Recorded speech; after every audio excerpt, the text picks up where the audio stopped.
There has been burning resentment in the United States for years, really, among Native Americans and many other people too, that some of the names of American football teams are racially offensive. The current groundswell of opposition to racial injustice after the death of George Floyd has persuaded one of them, the team from Washington, to change its names. They will be the Redskins no more.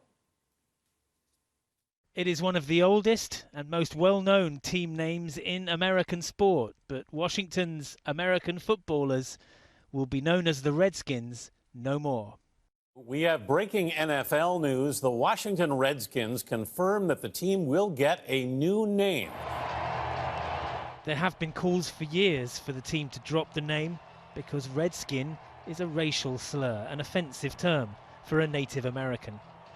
The team was founded in 1932 in Boston and started out as the Braves, but they changed their name and then moved to the nation's capital in 1937, the same year they won their first national championship.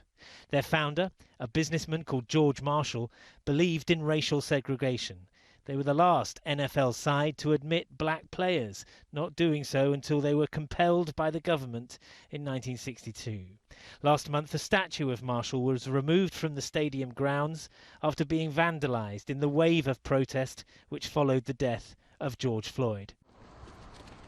And for the coach of a junior football team training on the steps of the stadium this afternoon, today's announcement is long overdue. I've been a fan since the 80s. It has been a long time, and I think with all that's been happening now in America with people of color, it's a good time to represent all people of color, including the Native Americans. And a new name, what do you think? I'm hoping for the Washington Warriors. Washington Warriors, because that's what we are. We warriors, we standing through. Immense financial pressure has forced this decision.